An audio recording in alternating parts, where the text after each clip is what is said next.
5장 7절에서 12절까지 말씀 함께 볼 텐데 우리 한 절씩 교독하고 12절은 함께 읽도록 하겠습니다. 제가 먼저 읽겠습니다. 너희가 다름질을 잘 하더니 누가 너희를 막아 진리를 순종치 않게 하더냐. 그 권면은 너희를 부르신 이에게서 난 것이 아니니라. 적은 누룩이 온 덩이에 퍼지느니라. 나는 너희가 아무 다른 마음을 품지 아니할 줄을 주 안에서 확신하노라.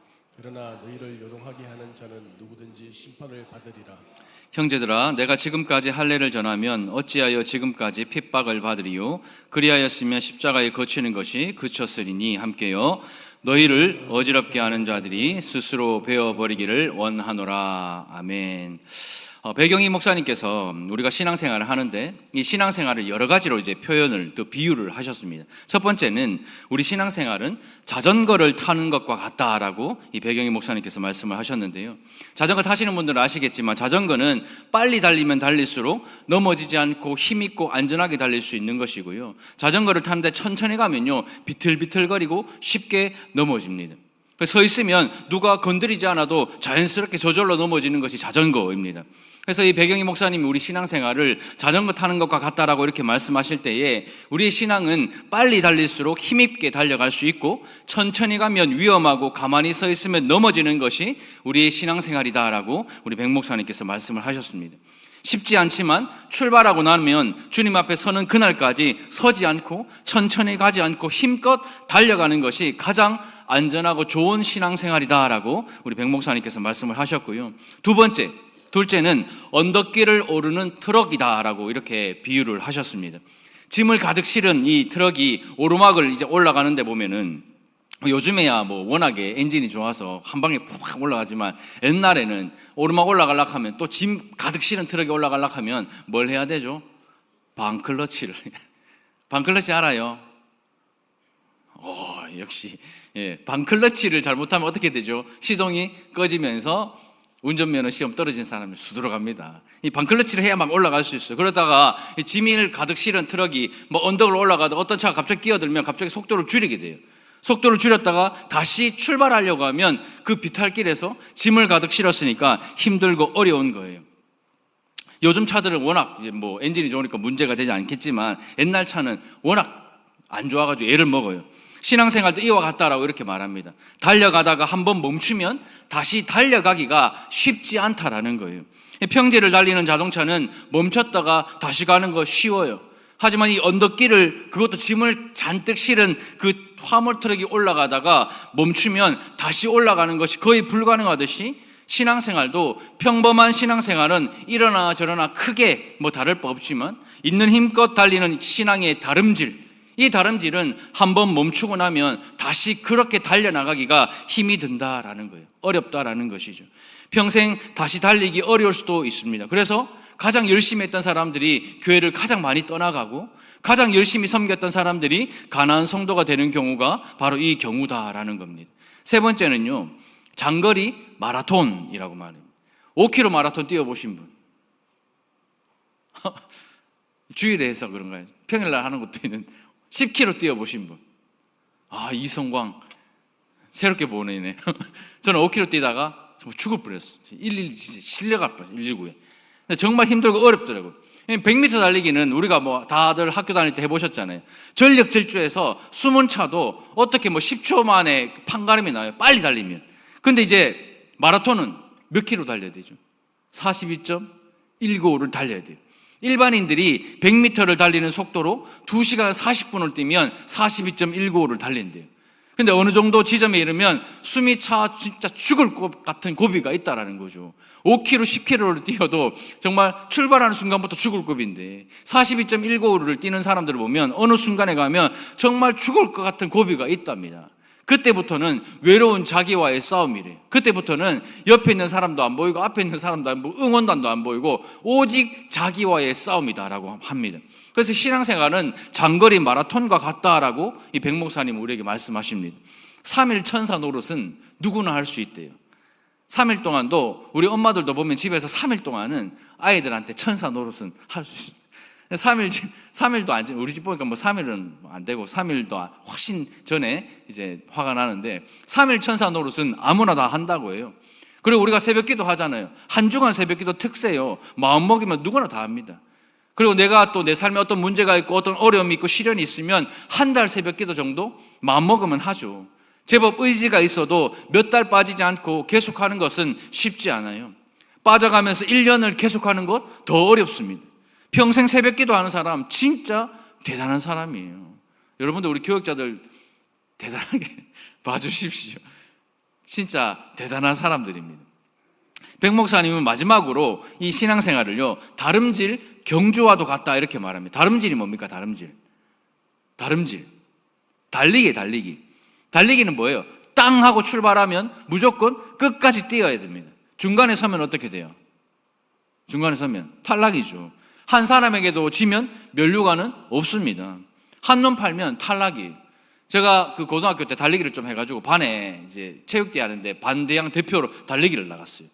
제가 워낙에 또 이 달리기를 좀 그때는 했거든요. 도망 다니는 게 저의 체질이라 이제 달리기 딱 섰는데 저기 응원단에서 옆반에 제 친구가 정기라 신발 끈 풀렸다 이러는 거예요. 근데 제가 분명히 신발이 끈 있는 신발이고 찍찍이 신발을 신었어요. 물 안 떨어지게 하려고. 그런데 정기라 신발 끈 풀렸다 하는 그 순간에 분명히 난 찍찍이 신발을 신었는데 내 눈이 어디로 갔겠습니까? 당연히 신발을 가고 아닌데 하고 보니까 다 출발하고 그래도 제가 3등을 했어요. 이 정도면 달리기 잘하는 거잖아요. 근데 한눈 팔면요 탈락입니다. 늦게 출발하면 면류관이 없어요. 신앙생활도 이와 같아요. 신앙생활의 중단이나 후퇴는 곧 패전이고 실패라는 사실을 우리는 기억해야 됩니다. 끝까지 가야 하고 전력으로 달려야 하며 어느 하나에게라도 지면 면류관은 없다라는 것을 우리는 기억해야 됩니다. 부자 청년은 계명을 다 지켰지만 이 재물에 매여서 영생을 버리고 가버렸어요.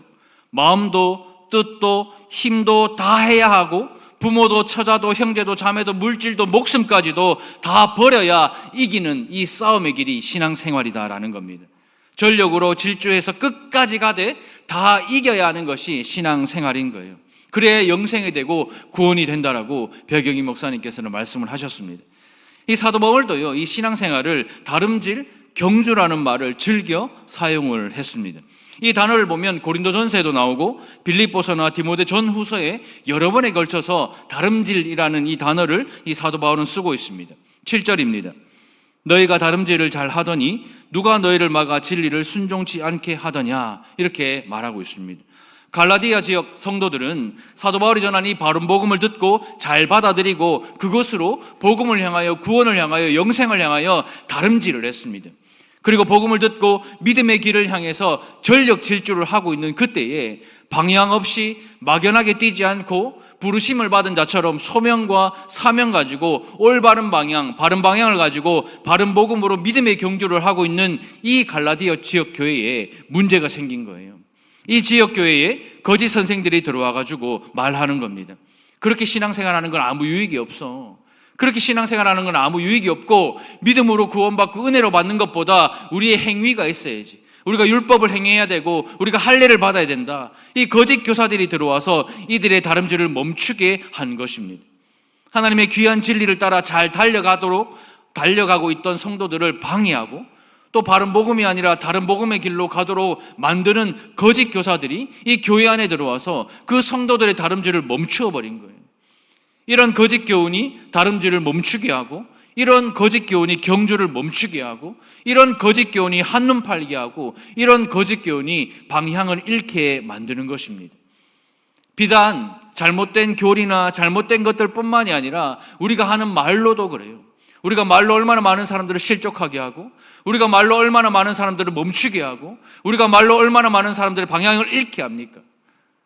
사랑하는 성도 여러분, 성도인 우리가 이 바른 신앙생활을 하려면요, 이 진리에 대한 바른 분별력을 가지고 있어야 됩니다.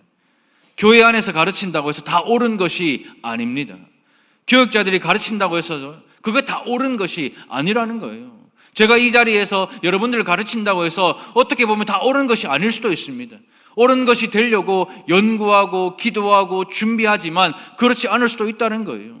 신천지 보십시오. 자기 교회, 자기들이 교회라고 해요. 신천지 교회라고 합니다.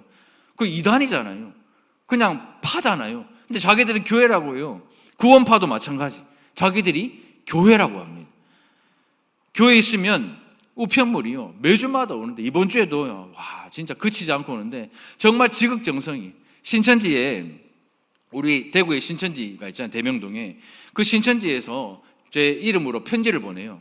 제 이름이 이제 홈페이지 가면 다 있으니까 이름으로 편지를 보내는데 신천지 예수교 장막 뭐 이렇게 해가지고 오는데 안에 보면요 프린트해서 보낼까요? 손글씨일까요? 프린트일까 손글씨일까요? 진심 손글씨. 그것도 어떤 예쁜 손글씨, 어떤 여자분이 자매님이 쓴 손글씨로요 매번 그 편지의 내용이 달라요. 그런데 매번 그 내용을 항상 같은 게 뭐냐? 자기들과 교류하자라. 진짜 진리의 생명의 말씀이 여기 있으니까 우리와 교류하자. 한번 읽고는 그 다음부터는 다 찢어버려요. 구원파도 마찬가지. 이번 주에 또 구원파는요 약간 정성이 떨어져요. 프린트를 그럼 바로 버려요. 교회에 있다 보면요 듣지도 보지도 못한 이단들이 얼마나 많이 오는지 모릅니다. 그 편지들이 막 수두룩 빽빽해요. 인터넷 여러분도 들어가 보십시오. 검색창에 검색해보면 이단인지 아닌지 분별이 어렵게 되어 있어요. 그러니까 미혹하고 있고 유튜브 보십시오. 2단인지 3단인지 구분이 안 됩니다. 성도들 중에 유튜브에서 나오는 게 다락방, 잘못된 것, 그것인지도 모르고 다 듣고 막 은혜 받고 성도들한테 막 흘려보내는 사람들이 많아요. 그게 거짓 선생이고 거짓 교사입니다. 그래서 교회가 풍비박살이 나고 그래서 성도들이 이단으로 넘어가는 거예요. 그렇다면 다름질과 경주를 멈추지 않기 위해서 바른 복음과 다른 복음을 분별하는데 어떤 기준으로 분별해야 하는가? 오늘 말씀은 그 고민에서부터 시작이 되었습니다. 오늘 그 기준을 여러분들에게 알려드릴게요. 같이 한번 읽어볼까요? 시작. 하나님으로부터 온 것인지 분별하십시오. 이것만 분별하면 우리는 이단에 빠질 일이 없어요. 이것만 분별하면 교회가 풍비박살 날 일이 없습니다. 어떤 걸 분별하라고요? 하나님으로부터 온 것인지를 분별하라고요. 8절입니다. 그 권면이 너희를 부르신 이에게서 난 것이 아니라. 사도 바울은 이렇게 말하고 있습니다. 권면이 바른지 아닌지를 무엇으로 점검할 수 있다고요? 부르신 이, 너희를 부르신 이, 우리를 부르신 이가 누구십니까? 하나님이십니다. 하나님으로부터 났는지 아닌지를 점검하라 이렇게 말씀하고 있습니다. 그렇다면 하나님으로부터 왔는지 아닌지 우리가 어떻게 알 수 있어요? 어떻게 알 수 있을까요? 그 안에 하나님의 은혜가 있느냐 없느냐를 보면 압니다. 우리가 두 발을 딛고 사는 이 세상은요 전부 자기의 자격과 공로와 또 조건과 경쟁 속에 살고 있어요. 그러나 하나님의 나라는 이 세상의 나라와는 완전히 다른 질서 가운데 세워집니다. 그 질서가 바로 은혜라는 거예요.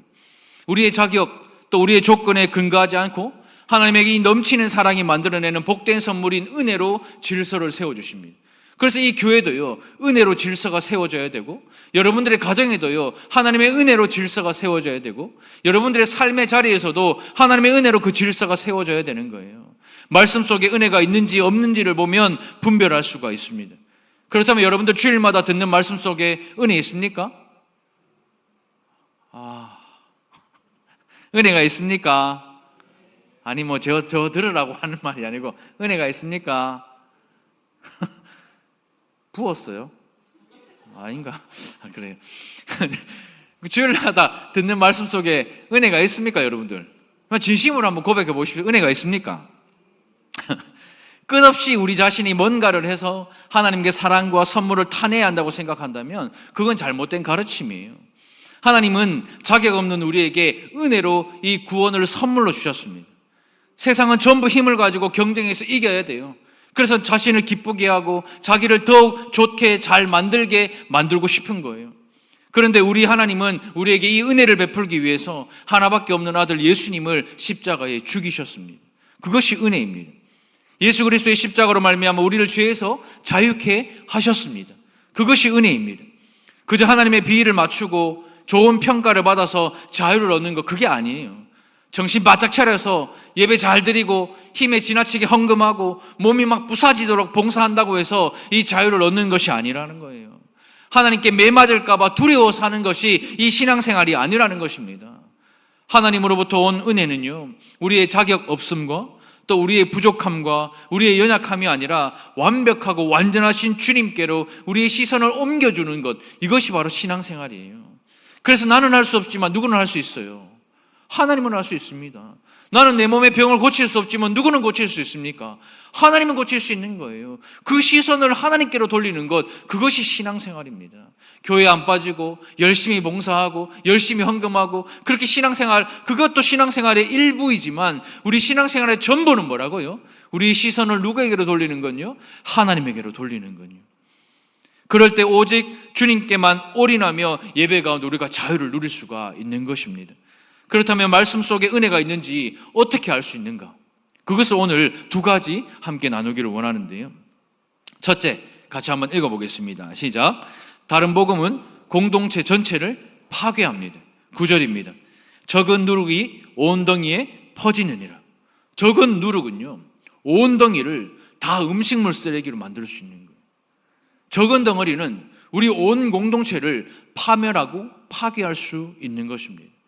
적은 이 누룩은요, 우리의 가정을 하나님의 가정에서 세상 것으로 추락시켜 버릴 수가 있는 것입니다. 악한 영향력, 다른 복음은 공동체에 아주 광범위하게 영향을 미치는 거예요.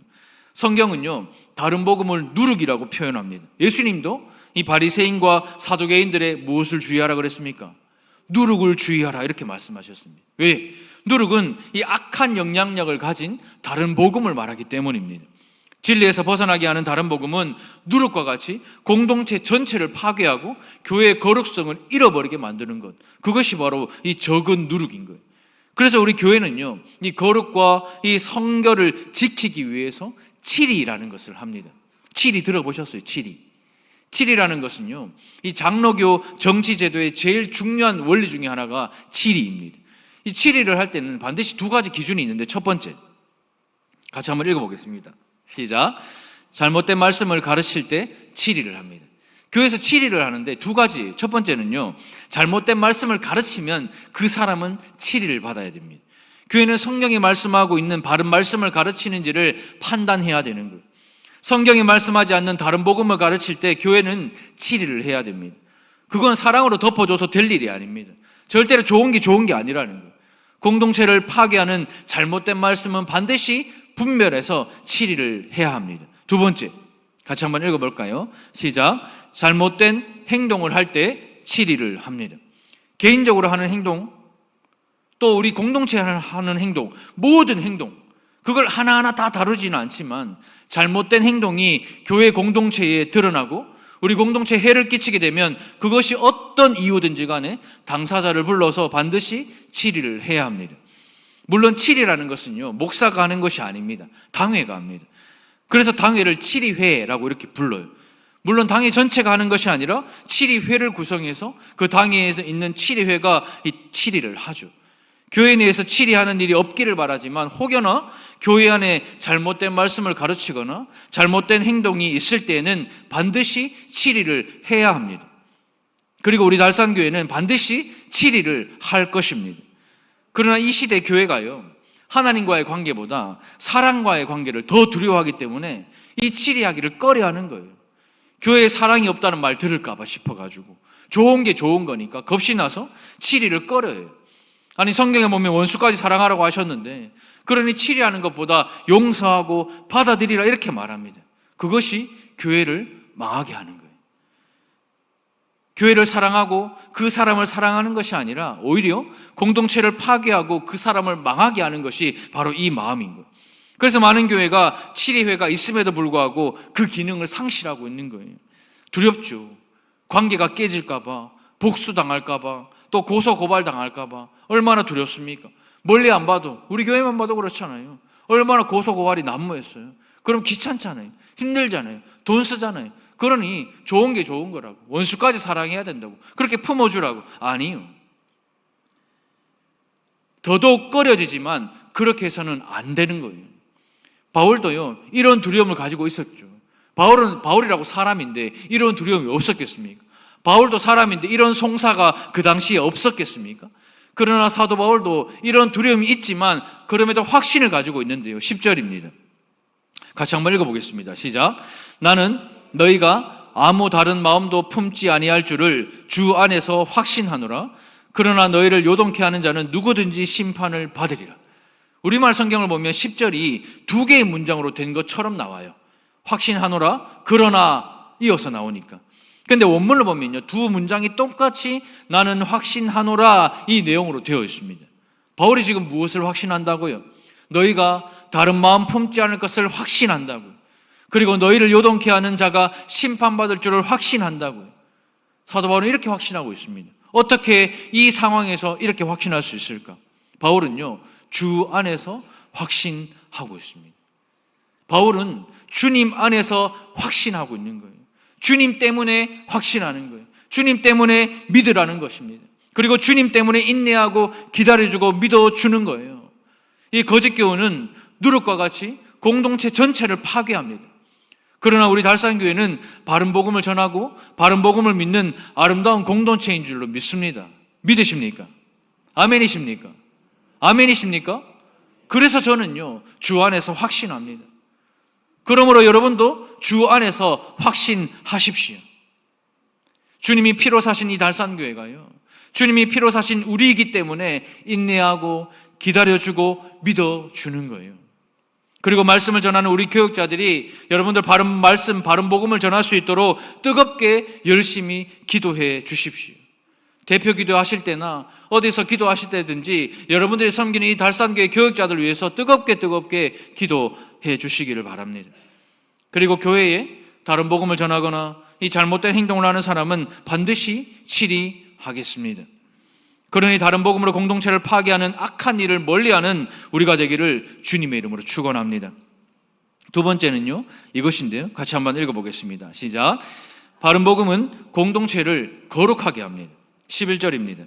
형제들아, 내가 지금까지 할례를 전하면 어찌하여 지금까지 핍박을 받으리요? 그리하였으면 십자가에 거치는 것이 그쳤으리니. 바른 복음은 할례를 전하지 않습니다. 바른 복음은 율법을 행해야 구원받는다고 말하지 않습니다. 구원의 증거를 외부의 표시나 형식이나 절차를 가지고 찾으려고 하지 않는다라는 것이에요. 바른 복음은 언제나 십자가와 은혜를 전하는 것이 바른 복음이에요. 그런데 이 은혜와 십자가는요, 걸림돌을 가지고 있어요. 아이러니하게도 이 복음은 사람을 걸려 넘어지게 합니다. 왜냐하면 성경을 보면 이 복음 안에 이성과 본성이 계속해서 충돌하고 걸려 넘어지게 하는 요소가 이 안에 있기 때문에 그래요. 육체의 소욕과 성령의 소욕이 매 순간 대적하기 때문에 우리가 복음을 들으면 복음이 사람을 걸려 넘어지게 하는 거예요. 성경은요, 복음을 모든 사람에게 전하고 가르치지만 놀랍게도 복음은 모든 사람의 것이 아니다라고 성경은 말하고 있어요. 어떤 사람은 복음에 걸려 넘어지고 복음 속으로 들어오지를 못합니다. 왜냐하면 복음이 우리의 본성과 정면적으로 충돌하면서 우리의 영혼을 고단하게 하고 우리의 기도를 충족시키기보다 실망시키기 때문에 그렇습니다. 여러분들 복음을 처음 접하고 들으면 믿어집니까? 예수가 동정녀 마리아에게서 탄생되었다는 거 믿어지십니까? 성령으로 잉태되어졌다 믿어지십니까? 오병이어로 수많은 사람들을 먹였다 믿어지십니까? 죽은 나사로를 살렸다 믿어지십니까? 병든 자를 고쳤다 믿어지십니까? 근데 지금은 왜 여러분들 그 사실을 믿음으로 받아들이죠? 왜 그렇죠? 구선아 권사님 왜 그렇죠? 처음 이 얘기 듣자마자 믿으셨어요? 그럼 어떻게 믿게 되어주셨어요? 예? 사실, 그러니까 어떻게 사실인 줄 알았냐고. 어떻게 사실인 줄 아셨어요? 그걸 아는 것이 은혜인 거예요. 그걸 아는 것이 믿음인 거예요. 왜 세상 사람들은 우리가 똑같은 성정을 가지고 우리가 똑같은 세포를 가지고 있는 세상 사람들은 이 사실을 믿지 않습니까? 은혜가 없기 때문에 그래요. 믿음을 하나님이 주시지 않기 때문에 그렇습니다. 우리도 사실 이 사실을 처음 들을 때 우리의 본성이요, 우리 이성이 정면으로 충돌하잖아요. 저도 그랬어요. 옛날부터 어릴 때부터 여기서 듣고 자란 것이 있으니까 그러려니 했지. 실제로 제 삶에서 어떤 능력이 나타난 적은 한 번도 없었어요. 오병이어라고 했는데 맨날 나는 뭐 돈 없어 죽겠고 맨날 엄마한테 아빠한테 거짓말해야 돈 받을 수 있고 돈이 차고 넘치지도 않고 맨날 아니 뭐 오병이어를 먹였다 하는데 맨날 교회 오면 돈 주다 해가 또 교회 와야 되고 막 너무 막 한 번도 저도 그런 적이 없어요. 그런데 예수님이 인격적으로 만나는 그 순간부터 믿어지게 되고 은혜를 주시는 그 순간부터 이게 믿음이 된 것입니다. 작금의 기독교가요, 힘을 잃어버리고 길을 잃어버린 이유가 바로 여기에 있어요. 그동안 사람들이 원하는 것, 좋아하는 것을 복음이라고 가르치고 복음이라는 이름으로 가르치고 싶어 했던 거예요. 어떻게 해요? 예수 믿으면 다 잘 되고, 예수 믿으면 다 돈 벌고, 예수 믿으면 부자 되고, 예수 믿으면 명성도 높아지고, 예수 믿으면 만사가 형통할 것이라고 말합니다. 제가 방금 말씀드린 이 말 중에 여러분들의 본성을 거스리는 말이 있다 없다? 있을까요 없을까요? 부자 되는 거 싫어하는 사람, 저도 일단 내릴게요. 자, 부자 되는 거 싫어하는 사람 없잖아요. 명성 높아지는 거 싫어하는 사람 없어요. 병 낫는 거 싫어하는 사람 없습니다. 만사 형통하는 거 싫어하는 사람 없어요. 본성에 거슬리는 것이 하나도 없습니다. 그러나 복음에는 우리의 본성을 정면으로 거스르는 요소가 이 복음 안에 있는 거예요. 거듭나지 않고 주님을 바르게 만난 적이 없는 사람에게 복음은 환영받지 못합니다. 그렇다면 여러분들은 어떻습니까? 혹시 남편이나 아내 때문에 또 부모님 때문에 억지로 이 예배 자리에 끌려와가지고 있는 분 계십니까? 여전히 교회 안 나오는 자녀들 여러분들 계십니까? 그런 분들은요, 안 믿는 게 아니고 못 믿는 거예요. 복음 자체가 우리를 정면에서 걸고 넘어뜨리기 때문에 안 믿는 것이 아니라 못 믿는 거예요. 복음은 우리가 원하는 것을 말하지 않아요. 복음은 우리의 입맛에 딱 맞게 말하지 않습니다. 우리의 죄를 가장 적나라하게 드러내어서 우리를 걸려 넘어지게 만드는 것이 복음이에요. 그리고 우리가 넘어지는 그 순간 진리 안으로 들어오는 것이에요. 우리가 넘어지지 않고 꼿꼿하게 버티면 진리 안에 못 들어옵니다. 왜 지금 수많은 사람들이 예수님을 구주로 믿지 못합니까? 이 복음이 자기의 본성과 이성과 딱 걸렸을 때에 넘어지지 않기 때문입니다. 항복하지 않기 때문이에요. 무릎 꿇지 않기 때문입니다. 그래서 믿는 것은 은혜인 거예요. 여러분도 정말 하나님의 놀라운 은혜를 받으신 줄 믿으시기 바랍니다. 우리가 바른 복음을 들을수록 우리 본성의 부패와 악함을 보게 되는 거예요. 우리가 교회에 와서 말씀을 들으면 들을수록 내 안에 더럽고 추악한 죄악들을 발견하는 거예요.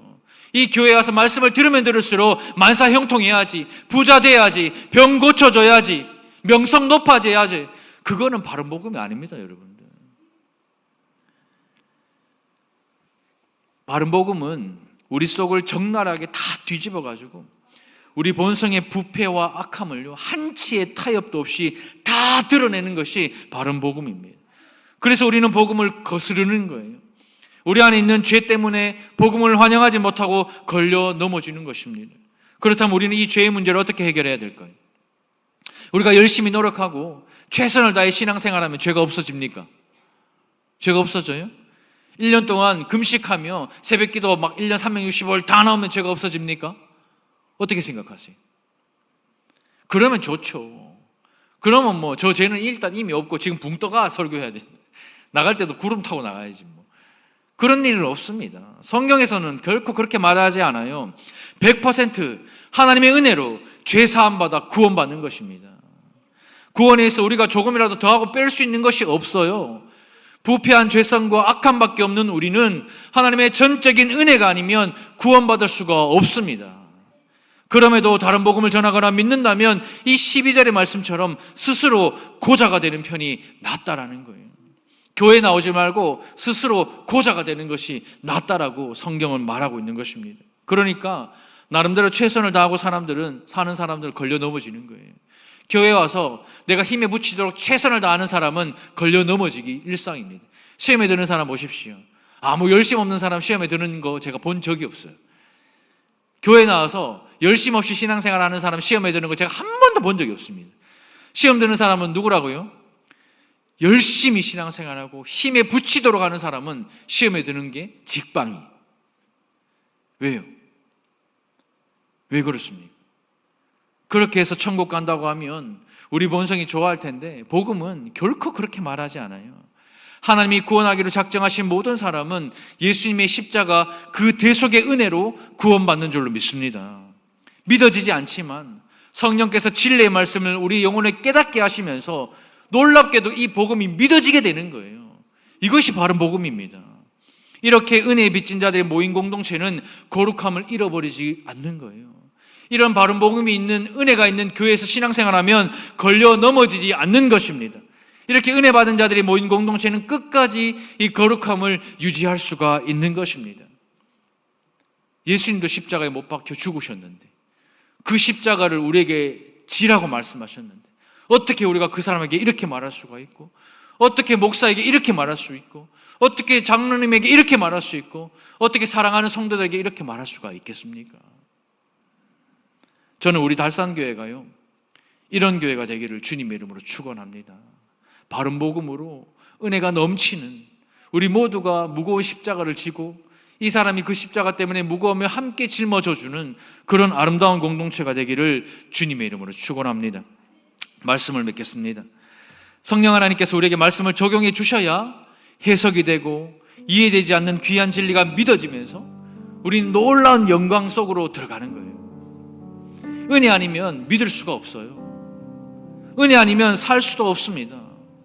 믿어지는 것은 기적과 같은 것이, 우리가 지식이 충만해서 안 믿는 것이 아니고 본성대로 살기 때문에 안 믿는 거예요. 그러니 여러분들, 믿음의 기회가 있을 때, 은혜를 주실 때 들어오십시오. 그것이 바로 은혜입니다. 어둠 속 헤매던 우리의 영혼이 갈 길을 몰라서 방황할 때에 그 십자가의 은혜가 그 빛을 우리에게 비춰주시는 거예요. 지금도 어두운 터널 가운데 꼼짝달싹하지 못하고 있는 분들 계시다면 그 십자가의 빛을 보십시오. 오늘 이 말씀을 통해서 여러분들에게 그 빛을 보여주실 줄로 믿습니다. 그러면 주홍빛보다 더 붉은 내 죄를 예수의 피로 씻기신 정말 완전한 하나님의 사랑과 주님의 은혜와 성령의 역사로 우리는 새 생명을 얻게 될 것이고, 그런 성도들이 모인 공동체가 우리 달산교회 공동체가 될 것입니다. 그렇게 될 때 지난 60년의 모든 아픔을 다 뒤로하고 그 상처가 간증이 되고 그 슬픔이 기쁨으로 변하는 아름답고 복된 공동체가 될 줄로 믿습니다. 우리 시간 말씀을 생각하면서요, 함께 기도했으면 좋겠는데요, 우리 한번 이렇게 기도할까요?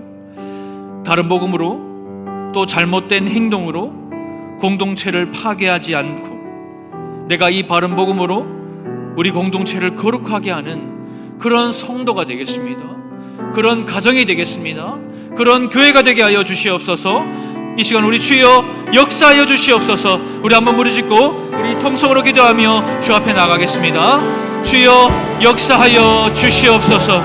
사랑하는 주님, 내가 하나님을 믿고 이 믿음 안에 산다고 말하지만 여전히 잘못된 행동과 또 다른 복음으로 공동체를 파괴하며 또 우리의 가정을 파괴하며 우리의 직장을 파괴하며 우리의 삶을 파괴하며 살아갔던 그 지난 날들을 용서하여 주십시오. 하나님, 이제는 이 바른 복음으로 공동체를 거룩하게 하는 아름답고 복된 성도가 되게 하여 주십시오. 이 바른 복음으로 우리의 가정을 거룩하게 하는 아름답고 복된 가족들이 되게 하여 주십시오. 이 바른 복음으로 우리의 회사를 아름답고 복되게 하는 하나님, 그런 우리가 되게 하여 주십시오.